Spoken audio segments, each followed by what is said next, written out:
जय हिंद। आप सभी का स्वागत है हमारे यूट्यूब चैनल लक्ष्य तक पर। सीटेट जुलाई 2024 की फ्री तैयारी हम आपको करा रहे हैं।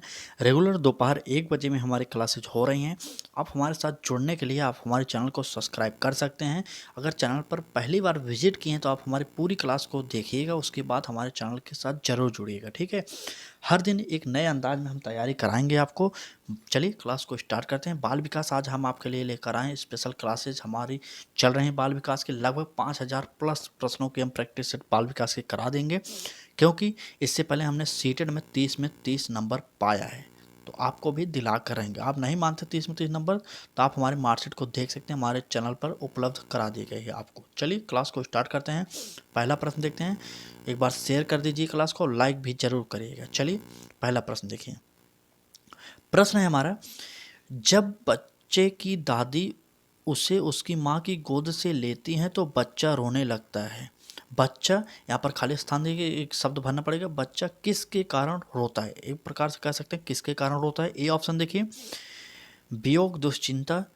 बी ऑप्शन सामाजिक दुश्चिंता। C option संवेगात्मक दुश्चिंता। और डी ऑप्शन अजनबी दुश्चिंता। तो चलिए बताइए क्या हो जाएगा। यह प्रश्न प्रीवियस ईयर सीटेट में आया हुआ 2012 का पेपर है, इसलिए इंपॉर्टेंट प्रश्न हो गया, ठीक है। कुछ प्रश्नों को हमने प्रीवियस ईयर से भी कलेक्ट किया है, आप देख सकते हैं। चलिए, तो इस प्रश्न का उत्तर संवेगात्मक दुश्चिंता हो जाएगा, क्योंकि हमारे चैनल पर एक और सिद्धांत है हमारे चैनल का कि कम समय में ज़्यादा से ज़्यादा प्रश्न प्रोवाइड किया जाए आपको, ठीक है, जिससे आपकी तैयारी अच्छे से हो जाए। चलिए, यह प्रश्न इंपॉर्टेंट है, कई परीक्षाओं में यह भी पूछा जा चुका है, चाहे यूपी टेट हो, रीट हो, सी टेट हो, इन सभी परीक्षाओं में पूछा गया प्रश्न है। ऐसे भी प्रश्न सी टेट पूछता है, आप यकीन नहीं मानते तो 2012-13 में यह प्रश्न आया हुआ है, और यूपी टेट के प्रश्न जो हो लगभग 2017 में आया हुआ है। तो यह प्रश्न दोनों पेपरों में पूछा गया प्रश्न, इंपॉर्टेंट है, देख लीजिए। प्रश्न है, निम्न में से कौन सा सूक्ष्म गतिक कौशल का उदाहरण है? सूक्ष्म गतिक कौशल पूछा जा रहा है, तो ए ऑप्शन देखिए लिखना, बी ऑप्शन पढ़ना, सी ऑप्शन चढ़ना, डी ऑप्शन दौड़ना। तो हमारा ए ऑप्शन सही हो जाएगा, लिखना, ठीक है। चले अगला प्रश्न देखते हैं। अगला प्रश्न है, किशोरों का अनुभव कर सकते हैं। किशोर किससे अनुभव कर सकते हैं? आप एक प्रकार से कह सकते हैं, क्योंकि खाली स्थान भी देता है सीटेट प्रश्न, ऐसे प्रश्न भी सीटेट पूछता है हमेशा। चलिए देखते हैं। ए ऑप्शन है बचपन में किए गए अपराधों के प्रति डर के भाव। बी ऑप्शन आत्मसिद्धि के भाव। सी ऑप्शन जीवन के बारे में पूरी तृप्ति। और डी ऑप्शन दुश्चिंता और स्वयं से सरोकार। तो चलिए बताइए क्या भरा जाएगा इसमें। चलिए, तो दुश्चिंता और स्वयं से सरोकार, हमारा डी ऑप्शन सही हो जाएगा। क्लास को शेयर करते रहिए आप लोग। चलिए अगला प्रश्न देखते हैं। प्रश्न है, आंशिक पुनर्बलन। आंशिक पुनर्बलन क्या होता है? देखिए, ए ऑप्शन वास्तविक कक्षा कक्ष में अनुपयुक्त नहीं किया जा सकता। बी ऑप्शन पशुओं को प्रशिक्षित करने में सर्वाधिक कार्य करता है। सी ऑप्शन सतत पुनर्बलन की अपेक्षा अधिक प्रभावित होता है। डी ऑप्शन इनमें से कोई नहीं। तो चलिए बताइए इस प्रश्न का उत्तर। क्लास अच्छी लग रही हो तो लाइक कर दीजिए, चैनल पर नए हो तो सब्सक्राइब करके बेल आइकन को ऑन कर लीजिए, ठीक है, जिससे आपको नोटिफिकेशन मिलता रहे। फ्री तैयारी कराएंगे। 7 जुलाई को आपका पेपर है, 3 महीने का समय। 3 महीने में इतना प्रैक्टिस सेट हो जाएगी हमारी क्लास पे कि आपको प्रश्न देखते ही उत्तर आ जाएगा, यकीन मानिए। तो इस प्रश्न का जो उत्तर होगा वह हो जाएगा सी, क्योंकि आंशिक पुनर्बलन जो होता है सतत पुनर्बलन की अपेक्षा अधिक प्रभावित होता है। तो हमारा सी ऑप्शन सही हो जाएगा, ठीक है। चलिए, सी ऑप्शन इस प्रश्न का सही हो जाएगा। चलें, सी ऑप्शन। अगला प्रश्न देखते हैं। कम समय में ज़्यादा प्रश्न कराने की कोशिश रहती है, इसलिए हम क्लास को थोड़ा स्पीड में रखते हैं, ताकि कम समय में ज़्यादा से ज़्यादा प्रश्न प्रैक्टिस सेट कर सकें हम लोग। क्योंकि आप लोग पूरी क्लास देखते नहीं, इसलिए हम आपको बार बार निवेदन करते हैं आपसे कि पूरी क्लास देखिएगा हमारी, क्योंकि एक बार पूरी क्लास आप देखेंगे समझ जाएंगे किस प्रकार के हमारे क्लासेज में आपको मैटर प्रोवाइड कराए जा रहे हैं। तो निवेदन यही है, पूरी क्लास जरूर देखिएगा, ठीक है। चलिए अगला प्रश्न देखते हैं, और अपने दोस्तों तक शेयर जरूर करिएगा, ठीक है, इस क्लास को, आप चाहे जिस भी ग्रुप में जुड़े हो। चलिए प्रश्न है हमारा, प्रतिभाशाली विद्यार्थी। प्रतिभाशाली विद्यार्थी किसे कह सकते हैं आप, यह बताना होगा इस प्रश्न के माध्यम से। चलिए देखते हैं। प्रतिभाशाली विद्यार्थी स्वभाव के अंतर्मुखी होते हैं। बी ऑप्शन अपनी आवश्यकताओं को दृढ़ता पूर्वक नहीं कह पाते। सी ऑप्शन अपने निर्णय में आत्मनिर्भर होते हैं। और डी ऑप्शन शिक्षकों से स्वतंत्र होते हैं। चलिए उत्तर बताइए। प्रतिभाशाली विद्यार्थी क्या होते हैं, तो अपने निर्णय में आत्मनिर्भर होते हैं। तो हमारा सी ऑप्शन सही हो जाएगा, क्योंकि प्रतिभाशाली बालक अपने सभी कामों को खुद के ऊपर निर्णय करके करते हैं, ठीक है, अपने ऊपर विश्वास करते हो, इसका कहने का मतलब यही हुआ। तो ये हमारा सी ऑप्शन सही हो जाएगा। अगले प्रश्न देखते हैं क्या हमारा। अगला प्रश्न वाइगोत्स्की से। आपको पता होगा कि सीटेट में जो 3-4 विद्वान थे उनके बहुत ही महत्वपूर्ण हैं, जैसे पियाजे हो गए, वाइगोत्स्की हो गए, थॉर्नडाइक हो गए, कोहलबर्ग हो गए। इन सभी से प्रश्न सीटेट हमेशा पूछता है। तो चलिए प्रश्न देखते हैं क्या है। वाइगोत्स्की के सिद्धांत का निहितार्थ है। क्या निहितार्थ है? ए ऑप्शन, प्रारंभिक व्याख्या के बाद कठिन सवालों को हल करने में बच्चों की सहायता न करना। बी ऑप्शन, बच्चे उन बच्चों की संगति में श्रेष्ठतम रूप से सीख सकते हैं जिनका बुद्धिलब्धि उनके बुद्धिलब्धि से कम होता है। सी ऑप्शन, सहयोगात्मक समस्या समाधान। डी ऑप्शन है हमारा, प्रत्येक विद्यार्थी को व्यक्तिगत रूप से दंतकार देना। चलिए देखते हैं क्या सही हो जाएगा। चलिए तो इस प्रश्न में देखिए, पहला ऑप्शन ये देख लीजिए, प्रारंभिक व्याख्या के बाद कठिन सवालों को हल करने में बच्चों की सहायता ना करना। अगर जब सवाल ही कठिन है, अगर विद्यार्थी का आप सहायता नहीं करेंगे तो गलत हो जाएगा, हमारा ऑप्शन ए गलत हो गया। बी देखिए, उन बच्चों की संगति में श्रेष्ठतम रूप से सीख सकते हैं जिनका बुद्धिलब्धि उनसे कम हो। अगर उनसे ही बुद्धिलब्धि कम रहेगी तो बालक कैसे सीखेगा? उनसे बुद्धिलब्धि ज़्यादा रहना चाहिए। जैसे जैसे हम पढ़ते हैं, उनकी योग्यता हमारे से ज़्यादा है, इसलिए हम उनसे पढ़ते हैं। उसी प्रकार बालक के ऊपर भी यही नियम लागू होता है।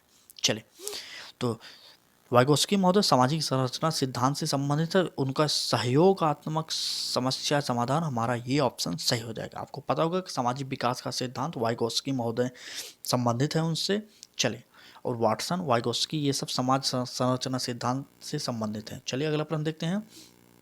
यह प्रश्न आपके लिए इंपॉर्टेंट है। प्रश्न देखिए, प्रश्न है, विद्यालय में नियमित उपस्थिति के लिए वंचित बच्चों को प्रोत्साहित करने का निम्नलिखित में से कौन सा सर्वाधिक उपयुक्त तरीका हो सकता है? आपसे पूछा जा रहा है, जो वंचित वर्ग के बालक होते हैं उनको प्रोत्साहित करने के लिए कि वह रोज विद्यालय में उपस्थित हो, सबसे बेस्ट कारक कौन सा हो सकता है? चलिए ऑप्शन देखते हैं। ए ऑप्शन है, बच्चों को विद्यालय आने की अनुमति न देने को कानून दंडनीय न अपराध बनाया जाए। ठीक है, चलिए कानून दंडनीय अपराध बनाया जाए, इसका मतलब ये हो गया। बी ऑप्शन, विद्यालय द्वारा बच्चों को एकत्रित करने वाले को नियुक्त करें। आपसे कहा जा रहा है कि विद्यालय द्वारा बच्चों को एकत्रित करने वाले एक व्यक्ति को नियुक्त किया जाए जो प्रतिदिन घरों में बच्चों को लेकर आए। सी ऑप्शन, बच्चों को आकर्षित करने के लिए प्रतिदिन 5 रुपये दिए जाए। क्या ऐसे सही हो सकता है? ये सब गलत हैं, हमारे 3 ऑप्शन। डी ऑप्शन सही हो जाए, क्योंकि अगर आवासीय विद्यालय खोलेंगे आप तो वंचित वर्ग के जो बालक होंगे वहीं पर रहेंगे और वहीं पर पढ़ेंगे, वो घर जाएंगे ही नहीं, तो नियमित कक्षा में उपस्थिति उनकी होती रहेगी। ठीक है, इसलिए हमारा डी ऑप्शन सही हो जाएगा। अगला प्रश्न देखते हैं। अगला प्रश्न है, देखिए प्रश्न है, विद्यालय में लिंग भेदभाव से बचने का सर्वोत्तम तरीका हो सकता है। क्या सर्वोत्तम तरीका हो सकता है? ये ऑप्शन देखिए, पुरुष एवं महिला शिक्षकों को समान संख्या में भर्ती करना। बी ऑप्शन, विद्यालय में लिंग भेदभाव को दूर करने के लिए नियम बनाना और कड़ाई से उसका पालन करवाना। सी ऑप्शन, संगीत प्रतियोगिता के लिए लड़कियों की अपेक्षा अधिक लड़कों का चयन करना। और डी ऑप्शन, शिक्षक द्वारा उनके लिंग पक्षपात पूर्ण व्यवहार का अधिसंज्ञान। चलिए बताइए क्या हो जाएगा उत्तर। इस प्रश्न का उत्तर बताइए आप लोग, कमेंट करिए, बहुत ही इंपॉर्टेंट प्रश्न है आपके लिए। चलिए बताइए आप लोग। तो सबसे बेस्ट उत्तर जो होगा देख लीजिए, पुरुष एवं महिला शिक्षकों को समान संख्या में भर्ती करेंगे तो इससे लिंग भेदभाव का कोई मतलब नहीं होगा, यह हमारा गलत हो जाएगा। ठीक है, चलिए पहला ऑप्शन हमारा काट दिए हम, यह गलत हो जाएगा। बी ऑप्शन देखिए, विद्यालय में लिंग भेदभाव को दूर करने के लिए नियम बनाना और कड़ाई से पालन करना, इसका कोई मतलब नहीं हो सकता। और सी ऑप्शन, संगीत प्रतियोगिता के लिए लड़कियों की अपेक्षा लड़कों का चयन करने का भी कोई मतलब नहीं, हमारा डी ऑप्शन सही हो जाएगा। ठीक है, चलिए डी ऑप्शन सही हो जाएगा। क्लास को लाइक कर दीजिए एक बार और शेयर जरूर करिएगा। ठीक है, रेगुलर दोपहर 1 बजे में हमारे क्लासेज आपके लिए प्रोवाइड की जा रही है। प्रश्न है हमारा, नर्सरी कक्षा से शुरुआत करने के लिए कौन सी विषय वस्तु सबसे अच्छी है। आपसे कहा जा रहा है नर्सरी मतलब छोटे बच्चों की क्लासेज स्टार्ट करने के लिए सबसे बेस्ट ऑप्शन कौन सा होगा। देखिए, ए ऑप्शन मेरा परिवार, बी ऑप्शन मेरा प्रिय मित्र, सी ऑप्शन मेरा पड़ोसी और डी ऑप्शन इनमें से कोई नहीं। तो यहाँ पर आप देख रहे होंगे कि तीनों ऑप्शन लगभग एक जैसे हैं। आप इसमें भ्रमित हो जाएंगे। ठीक है, अगर यहाँ पर उपयुक्त सभी होता तो हो सकता हो कि आप उपयुक्त सभी पर टिक कर देते, लेकिन यहाँ पर इनमें से कोई नहीं दिया गया है, तो आपको एक चुनना पड़ेगा। तो सबसे बेस्ट आंसर जो होगा वो होगा हमारा मेरा परिवार। आपको पता होगा कि छोटे बच्चे सबसे पहले परिवार में जन्म लेते हैं, तो उनका ही परिवार जो होता है वही एक समाज की तरह होता है, इसलिए हमारा ए ऑप्शन सही हो जाएगा। चलिए अगला प्रश्न देखते हैं। अगला प्रश्न है हमारा, शैक्षणिक क्षेत्र में निष्पादन के आधार पर शैक्षणिक क्षेत्र में निष्पादन के स्तर को बढ़ाने का औचित्य स्थान किस आधार पर किया जा सकता है। चलिए एक बार फिर प्रश्न पढ़ लीजिए। शैक्षणिक क्षेत्र में निष्पादन के आधार पर शैक्षणिक क्षेत्र में निष्पादन के स्तर को बढ़ाने का औचित्य स्थान किस आधार पर किया जा सकता है। ए ऑप्शन, यह व्यक्ति विभिन्नताओं को संतुष्ट करता है। क्या यह सही होगा। बी ऑप्शन, यह हास्याकृत विद्यार्थियों के लिए प्रतिपूरक भेदभाव की नीति का अनुगमन करता है। सी ऑप्शन, यह सार्वभौमिक धारणा को सुनिश्चित करता है। या डी ऑप्शन, इनमें से कोई नहीं। चलिए बताइए, आप लोग कमेंट करिए एक बार कौन सा ऑप्शन इस प्रश्न का सही होगा। चलिए जल्दी से कमेंट करिए। तो सबसे बेस्ट आंसर जो होगा वह हो जाएगा, यह व्यक्तिगत विभिन्नताओं को संतुष्ट करता है। ए ऑप्शन हमारा सही हो जाएगा। ए ऑप्शन सही हो जाएगा। चलिए अगला प्रश्न देखते हैं। एक बार क्लास को शेयर करिए। हम आपसे यही निवेदन करेंगे, क्लास को शेयर कर दीजिए। अभी तक आपने हमारे चैनल से नहीं जुड़ा, सब्सक्राइब किया तो एक बार सब्सक्राइब करके बेल आइकन को ऑन कर लीजिए। पहली बार आए तो जुड़ जाइए हमारे साथ, अच्छे से तैयारी करा रहे हैं, फ्री में करा रहे हैं। इससे पहले हमने भी सीटेट पास किया और सीडीपी में 30 में 30 नंबर पाया है। आप हमारी मार्कशीट रोल नंबर सहित देख सकते हैं, हमारे चैनल पर ही अपलोड की गई है, आप देख सकते हैं। तो चलिए अगला प्रश्न देखते हैं क्या है। शिक्षक, यहाँ पर एक स्थान दिया खाली, वहाँ पर भरना पड़ेगा। एक प्रकाश लिख सकते हैं किसके। ठीक, शिक्षक के अलावा निम्नलिखित सभी कार्य को करते हुए समस्या समाधान का विद्यार्थी के लिए मज़ेदार बना सकते हैं। किसका उपयोग करके शिक्षक विद्यार्थियों के लिए जो कार्य करते हैं उनका मज़ेदार बनाया जा सकता है। ए ऑप्शन देखिए, जब विद्यार्थी स्वयं से कोई कार्य करने की कोशिश कर रहे हैं तो उनसे परिपूर्णता की अपेक्षा करना। बी ऑप्शन, मुक्त अंत वाली सामग्री उपलब्ध कराने। सी ऑप्शन, मुक्त खेल के लिए समय देने। और डी ऑप्शन, उपरोक्त में से कोई नहीं। तो चलिए बताइए आप लोग क्या हो जाएगा इस प्रश्न का उत्तर। चलिए कमेंट करके बताते रहिए आप लोग उत्तर क्या होगा। चलिए इस प्रश्न का जो उत्तर हो जाएगा सबसे बेस्ट हो जाएगा वह हो जाएगा, जब विद्यार्थी स्वयं से कोई कार्य करने की कोशिश कर रहे हो तो उनसे परिपूर्णता की अपेक्षा करना। क्योंकि बालक जब करके सीखता है वही हमारा ऑप्शन सही हो जाता है, इसलिए हमारा ए ऑप्शन सही हो जाएगा। अगला प्रश्न देखते हैं। अगला प्रश्न है हमारा, सफल समावेशन को निम्नलिखित की आवश्यकता होती है सिवाय। आपसे कहा जा रहा है सफल समावेशन के लिए इनमें से 3 ऑप्शन सही हैं और जो गलत होगा वही हमें चुनना है। चलिए देखते हैं सफल समावेशन को क्या क्या आवश्यक होता है। तो पृथक्करण होता है, कि अभिभावकों की भागीदारी होता है, क्षमता संवर्धन होता है, या संवेदनशील बनाना होता है। तो चलिए बताइए, आपको पता होगा कि अभिभावकों की भागीदारी सही होता है, क्षमता संवर्धन भी सही होता है, संवेदनशील बनाना सही होता है। तो इसलिए हमारे ये तीनों गलत हो जाएंगे, क्योंकि जो सही है वो गलत हो जाएगा, जो हमारा गलत था वो ऑप्शन में सही हो जाएगा, क्योंकि यहाँ पर गलत ही पूछा गया है। ठीक है, चलिए पृथक्करण हमारा इस प्रश्न का ए ऑप्शन सही हो जाएगा। चलिए अगला प्रश्न देखते हैं। क्लास कैसी लग रही है? क्लास अच्छी लग रही हो तो बताइए, नहीं अच्छी लग रही तब भी कमेंट करके ज़रूर बताइए, क्योंकि आप बताएंगे तभी तो हम उस प्रकार से आपको क्लासेस प्रोवाइड करा सकते हैं जिस प्रकार से आप चाह रहे हैं। क्या सिंगल क्लासेज इसी प्रकार से कराई जाए, एक एक सब्जेक्ट की रोज़ाना प्रैक्टिस सेट कराई जाए, या सभी सब्जेक्टों को मिक्स करके आपको प्रैक्टिस सेट कराई जाए, यह भी आप बताइए। क्योंकि हमने जनवरी 2024 में जो सीटेट हुआ था उसमें मिक्स सीटेट का प्रैक्टिस सेट लेकर आए थे, 3-4 सब्जेक्ट की रेगुलर प्रैक्टिस सेट कराते थे, वो बहुत ही अच्छी गई। कई लोगों ने पसंद की, कई लोगों ने कमेंट किया ऐसी क्लासेज हमें कभी नहीं मिली। तो आप भी बता सकते हैं कि आपको क्लासेज इसी प्रकार से चाहिए या मिक्स क्वेश्चन चाहिए। आप पिछले वीडियो को हमारे जरूर देखिएगा। महामाराथन एक हिंदी की स्पेशल क्लासेज लेकर आए थे। महामाराथन 4 घंटे की मैराथन थी, जो जनवरी 2024 में सीटेट हुआ था, उसके लिए पूरा जो सिलेबस है सीटेट का, टॉपिक वाइज प्रैक्टिस सेट कराए थे। आप देख लीजिए एक बार, मेरे चैनल पर प्लेलिस्ट बनी हुई है सीटेट जनवरी 2024 के नाम से, आप देखिएगा जरूर उस क्लास को, उसके बाद कमेंट करके जरूर बताइएगा। ठीक है, चलिए प्रश्न देखते हैं।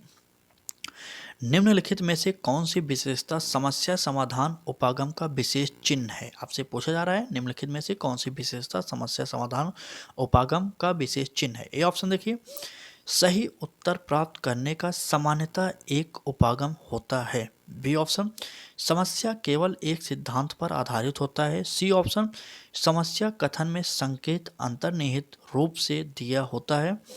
और डी ऑप्शन, समस्या मौलिक होती है। चलिए बताइए, क्या समस्या मौलिक होती है? जी नहीं, हमारा यह गलत हो जाएगा। समस्या केवल एक सिद्धांत पर आधारित होता है, यह भी गलत हो जाएगा। सही उत्तर प्राप्त करने के लिए कोई उपागम होता है, तो यह भी गलत हो जाएगा। तो हमारा सी ऑप्शन सही हो जाएगा।